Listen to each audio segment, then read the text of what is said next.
Thân chào cả nhà, không nên xem chùa đâu đó. Nhớ đăng ký, like, comment để ủng hộ team nha. Mẹ tôi nói tôi sẽ không sống đủ 18 tuổi. Ngày sinh, quả bay khắp nơi trong sân. Hàng xóm nói vịt đen bay vào nhà.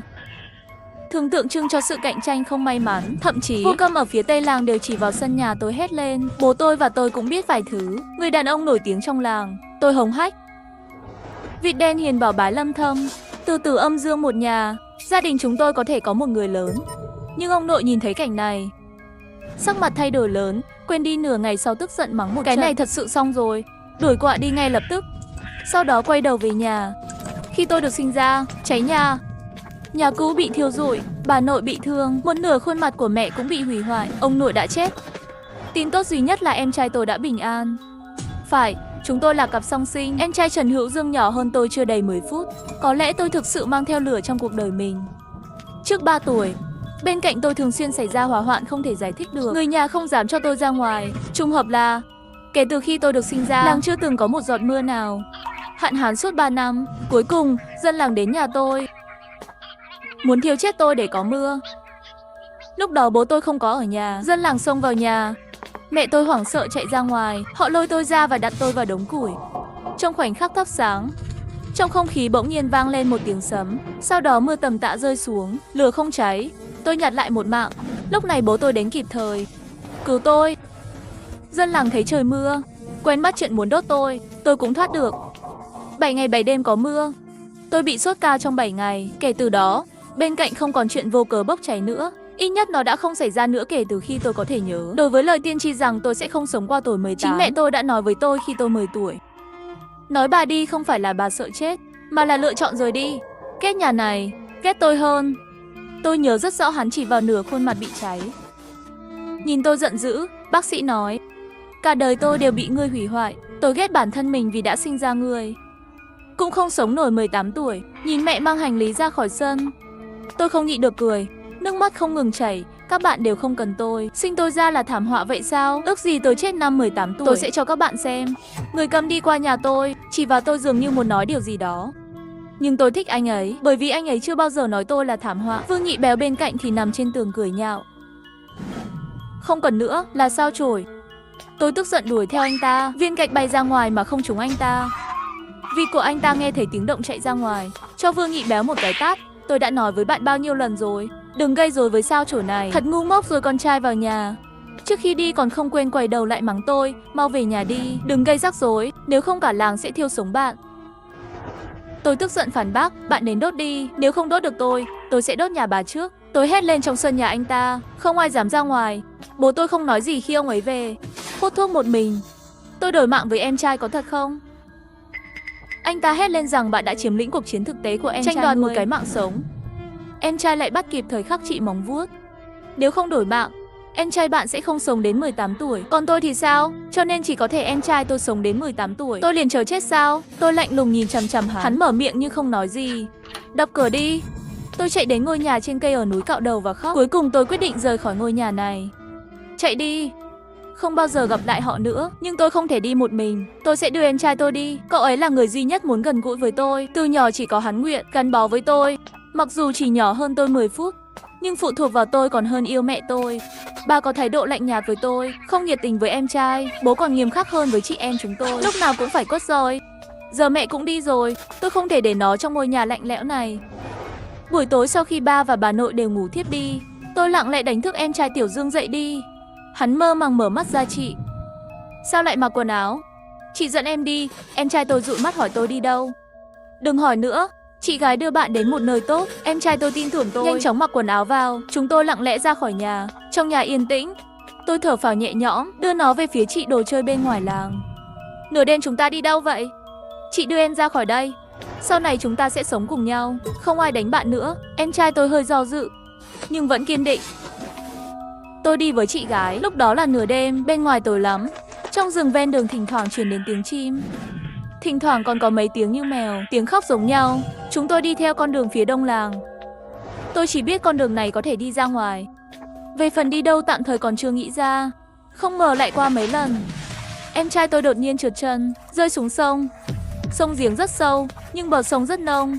Bây giờ em trai tôi đang nằm trong nước, sao cũng không vội. Đừng sợ, Chị kéo em lên, tôi vội vàng đưa tay ra kéo. Em trai nằm sấp dưới nước hoảng loạn vỗ cơ thể. Một chút trượt xuống sâu. Có người kéo chân tôi, đó là cỏ nước. Đừng vội xuống nước giúp bạn mở ra. Tôi chưa bao giờ xuống nước, sợ hãi. Nhưng lúc này không quản được nhiều như vậy, bèn nhảy xuống. Giờ đi. Quả nhiên cảm thấy một đống đồ lộn xộn quấn vào chân hắn. Dương đừng sợ, tôi cảm thấy được rồi, tôi sẽ giúp bạn tháo ra. Tôi cố gắng hết sức để kéo thứ đó, nhưng làm sao cũng không mở được. Nhìn em trai, đầu sắp chìm xuống nước rồi. Tôi vội vàng cũng chui xuống nước và giữ chặt. Khi tôi nhìn thấy những gì trên đôi chân của tôi dưới ánh trăng, suýt mất ý thức. Là cây nước gì? Đó là một mái tóc dài lộn xộn, có một cái đầu dưới tóc. Mặt mờ. Khi tôi thất thần, mảnh tóc đó tản ra theo dòng nước. Cuối cùng tôi đã nhìn thấy phía sau mái tóc là một tấm da mặt trắng bệch. Hắn không có mặt. Cùng lúc tôi nhìn thấy khuôn mặt đó, nơi đáng lẽ phải là miệng, rách một khe. Như đang cười với tôi hét lên, cả người ngã về phía sau, rồi mất ý thức. Trước khi hôn mê, hình như tôi thấy bố tôi đang vội vã chạy tới. Hắn đang hét cái gì vậy? Tay ôm lấy, nằm xuống cái đầu đó. Phía sau không biết gì nữa. Sau đó nghe nói có một vụ giết người ở làng bên cạnh. Lý Đại Trụ đã giết chính mình. Một người dân trong làng tìm thấy hài cốt của cô ta trên cánh đồng ngô. Đầu đạn vẫn chưa được tìm thấy, nhưng đó là vài năm sau đó. Khi tôi thức dậy, đã 3 ngày trôi qua. Bố không đánh tôi, chỉ là lạnh lùng nói với tôi muốn tốt cho em trai. Chỉ cần ở nhà và em trai cũng ổn. Nhưng dường như đã thay đổi. Mặc dù vẫn gần gũi, nhưng không còn phụ thuộc vào tôi như trước nữa. Từ ngày đó, tôi mới nhận ra mình khác với những người khác. Này, cây chổi, bạn lại ở đây ngu ngốc. Đưa bạn đi. Vương Nhị Béo thấy tôi ngồi xổm bên ao cá nhà anh ta. Không sao đâu, lại đây. Tôi đã đánh anh ta, 2 ngày rồi không đánh anh. Lại to gan nữa hả? Hắn co cổ lại, vừa đi vừa miệng cứng rắn muốn đánh đi. Tránh sao cá nhà tôi ra. Nếu giết chết cá nhà tôi, xem tôi xử mài như thế nào. Cô gái nhỏ mặc váy trắng ngồi cạnh tôi thì thầm. Tiểu bối Vương Nhị Béo chính là thiếu đòn. Tôi sẽ giúp bạn dạy cho anh ta một bài học. Tôi cười ngăn Tiểu Tuyết lại. Tiểu Tuyết, lần trước bạn làm hắn sợ 1 tuần. Lần này không thể như vậy nữa. Tiểu Tuyết là con của gia đình Lý ở phía đông làng, là người bạn duy nhất của tôi. Cô ấy sinh ra đã tàn tật, chân trái ngắn hơn chân phải. 2 năm trước cô ta vô tình rơi xuống ao cá. Lúc lấy ra đã không còn gì nữa. Mẹ nó vừa khóc vừa mắng tôi. Đã nói từ lâu rồi không cho hắn chơi với bạn. Hắn không nghe những thứ này, cuối cùng bị bạn giết chết, trả mạng con gái tôi. Hắn là lần đầu tiên tôi bị đánh nhưng không đánh trả. Mấy ngày sau nhà tôi cũng bị trả thù mấy lần. Cuối cùng vẫn là Tiểu Tuyết báo mộng cho mẹ hắn mới được coi là bình tĩnh lại. Tiểu Tuyết hừ một tiếng, vậy cũng không thể. Hắn vừa dứt lời liền bay ra ngoài, quanh Vương Nhị Béo vài vòng. Vương Nhị Béo đột nhiên hắt hơi, ôm vai nhanh chóng rời đi. Không lâu sau đã biến mất trong tầm mắt.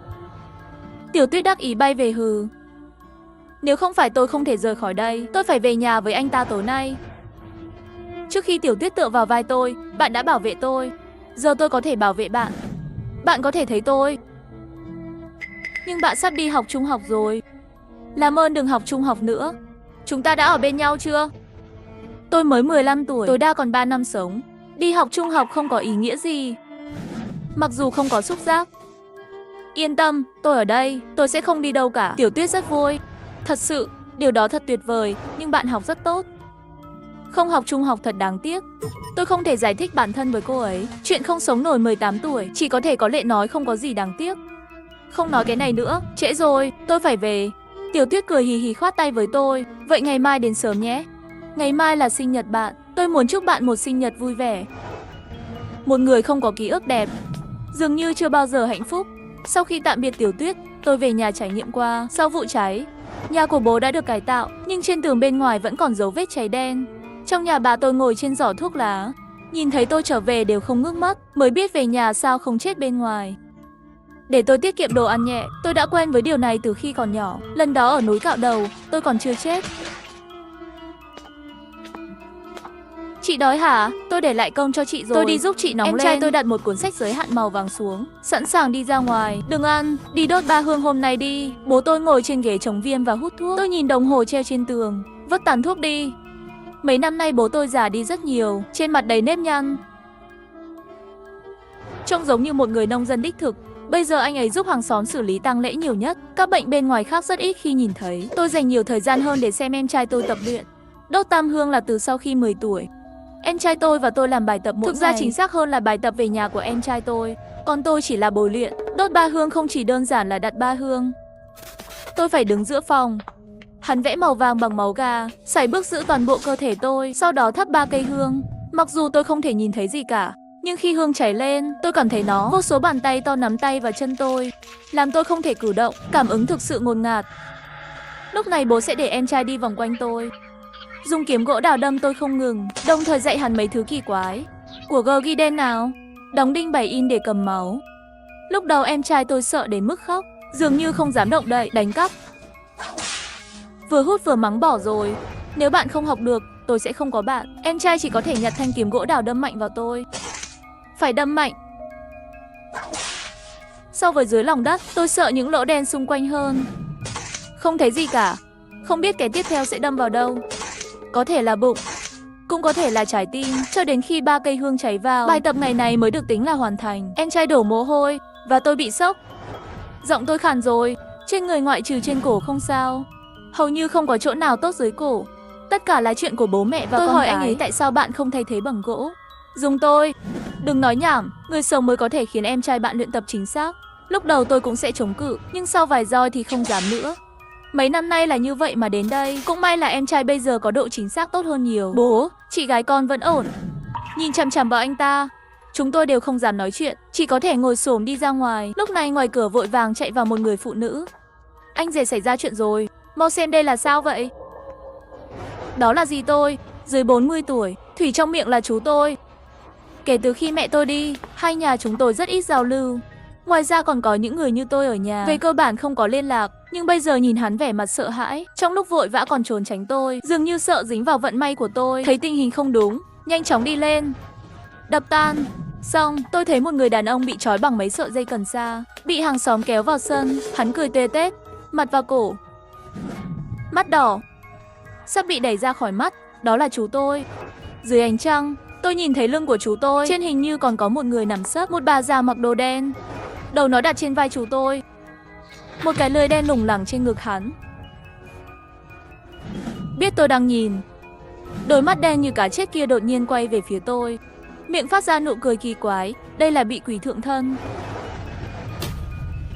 Tôi là một thảm họa. Mẹ tôi nói tôi sẽ không sống đủ 18 tuổi. Ngày sinh ra, có những con quạ bay khắp sân. Bố tôi nhìn thấy dáng vẻ của chú tôi, trong lòng lập tức cảnh giác, đi về phía hắn. Bà lão áo đen đột nhiên hóa thành một đám khí đen, rồi chui vào miệng chú tôi. Bố tôi đi tới trước mặt, cau mày, mở mí mắt của chú tôi ra, nhìn thấy một đường đen dưới mắt anh ta, trong tim nặng nề. Dù bạn là ai, có chuyện gì đi ra nói đi, đừng có lải nhải, hắn lạnh lùng nói. Nhưng chú tôi không có phản ứng gì ngoài việc lộ răng. Ngón tay bị trói chặt vào chân, những hạt máu dưới quần liên tục chảy ra. Nghe thấy tôi dễ nói chuyện rồi, bố tôi nắm lấy ngón giữa của chú tôi và bóp thật mạnh. Chú già lập tức phát ra một tiếng hét đau đớn, mắt hắn lập tức trở nên trắng bệch, khuôn mặt mèo mó đau đớn dường như sắp sụp đổ. Những người hàng xóm xung quanh lùi lại xa. Mẹ còn trốn sau lưng tôi nữa. Mặc dù chú tôi làm tổn thương người, nhưng bà lão dường như không bỏ đi. Một cái miệng lại cắn vào mặt bố tôi. Bố tôi không tránh được, suýt bị cắn vào cổ. Bây giờ anh ấy thực sự tức giận, cắn ngón giữa tay trái, lại viết ở lòng bàn tay phải vẽ mấy cái. Sau đó một cái tát mạnh vào mặt ông chú già. Ra khỏi đây đi. Cái tát này lớn tiếng làm tôi chấn động cả người. Chú tôi bị hút và quay 2 vòng tại chỗ. Một tiếng vù vù phát ra từ miệng hắn. Chú ngã gục và có cái bóng đen chạy trốn tán loạn. Mặc dù những người khác không thể nhìn thấy, nhưng tôi lại thấy anh ta đánh một vòng trong sân, cuối cùng chạy về phía bà tôi. Cơ thể của bà nội, mắt lập tức trở nên đờ đẫn, và anh ta bắt đầu bị bắt một cách điên cuồng, phát ra tiếng kêu lạ như nấm cục sắt. Ôi mẹ ơi! Thượng lão bà trần chữa cho dì sợ hãi vội vàng lùi lại, rơi xuống đất, trèo vào trong nhà. Bố tôi xông tới đây, chuẩn bị đánh anh ta, nhưng tay ném ra một nửa, lại dừng lại. Dù sao đó là bà của tôi, hắn thật sự không xuống được. Tuy nhiên, bà của tôi dường như không kiểm soát được, đột nhiên dùng sức mạnh to lớn nắm lấy cổ bố tôi. Móng tay đen đáng sợ, suýt nữa thì đâm vào cổ hắn. Hắn trợn to mắt, gào lên, còn muốn đánh tôi. Tôi bóp cổ bạn, tuy vẫn là mạng sống của bà già, nhưng rõ ràng không phải của tôi. Mặt bố tôi đỏ bừng. Những người xung quanh cũng không dám tiến lên giúp đỡ. Không thể nào, bố tôi không thể chịu đựng được nữa, dùng tay phải đập vào đầu bà tôi. Dấu máu đỏ tươi được in lên ngay lập tức. 2 cái cổ một cái ngứa, tay buông ra rồi lùi lại vài bước. May mà bố tôi kiểm soát được, nếu không bao của tôi có thể bị ngã. Bóng đen phượng hoàng chui ra từ ngực tôi. Lúc trước bị thương dưới tay bố tôi, lần này quyết định chạy ra ngoài viện, biến mất ngay lập tức. Mặc dù bà nội không giống như chú già, bị kiểm soát quá chặt chẽ, nhưng dù sao cũng già rồi, tinh thần hoảng hốt. Em trai tôi nhanh chóng đến giúp anh ấy. Một lát sau, xung quanh cuối cùng cũng bình tĩnh trở lại. Bố tôi hút một điếu thuốc, giải phóng đi. Chắc là không sao rồi, mọi người mới thở phào nhẹ nhõm. Dì tôi cẩn thận bước ra khỏi nhà. Trông căng thẳng, anh ta không sao chứ? Bố tôi gật đầu. Nhưng không sao. Trái tim của dì lại đề cập đến ý bạn là gì? Thứ đó còn quay về sao? Nó phụ thuộc vào những gì hắn đã làm. Bố tôi vừa nói vừa đi vào nhà, trở về với một bát rượu vang trắng. Lại lấy ra một cái trống ăn đốt rồi ném vào rượu. Rượu và lửa gặp nhau, ánh lửa phản chiếu vẻ mặt của hắn nghiêm túc. Tờ giấy nổi biến thành tro tàn. Hắn dùng tay khuấy một chút, lập tức một tiếng đập vào mặt chú tôi. Chú tôi thông minh toàn thân theo tỉnh lại. Nhưng vừa tỉnh lại thì bắt đầu nhe răng. Khi khuôn mặt của bạn ở trên khuôn mặt của tôi không thể không tự hỏi liệu hơi thô tục có phải chỉ là vỏ bọc không. Ước tính chỉ cần đổ một bát rượu cũng có thể đánh thức anh ta. Này, tỉnh rồi. Những người hàng xóm xung quanh bắt đầu la ó. Nhị Quốc, bạn có biết bạn bị dính đầy đồ bẩn không? Một người hàng xóm hỏi bạn có gì? Có đi tiểu vào mộ người ta không? Mọi người cười. Chú tôi có vẻ bối rối. Vết thương trên người đàn ông hoàn toàn không sai. Cô ấy cố gắng giải thích. Lại đau đớn thở hổn hển. Tôi không làm gì cả. Buổi tối ở nhà Đại Minh uống rượu quá nhiều, rồi ngủ trên giường. Khi về nhà đi ngang qua núi Cạo Đầu, đột nhiên muốn đi lên. Đi bộ, cảm giác như đang ở nhà. Chỉ nghĩ đến việc ngủ. Kết quả là vợ tôi phải làm vậy. Dì tôi lúc đó sắc mặt tối sầm lại, tức giận nói bạn đừng nói nhảm. Bạn không về nhà à? Trở về là như thế này, nôn vào cào tường. Tôi cứ tưởng bạn. Làm sao biết bạn bắt đầu bận rộn với chính mình, suýt làm tôi sợ chết khiếp. Nếu không phải Kiến Quân nghe thấy tiếng thì mai đó đến và trói bạn lại. Bây giờ bạn không chắc là như thế nào. Chú già nghe tức hơn, chỉ là những gì mẹ nói thôi. Hắn không biết. Không, tôi không có ấn tượng gì cả. Chú tôi đành phải lắc đầu. Nghe anh ta nói vậy, trong lòng tôi mơ hồ hiểu. Có vẻ như anh ta đã bị nhiễm virus. Chú gặp được người gì đó, chắc là do bà già chết tiệt đó thay đổi. Nếu như đây là để lão thúc biết sự thật, ước tính cả đời này đều phải để lại bóng tối. Lúc này bố tôi cau mày. Hình như cũng hiểu, chắc là bạn bị quỷ mê mắt ở núi Cạo Đầu. Hắn châm một điếu thuốc, tiếp tục đi.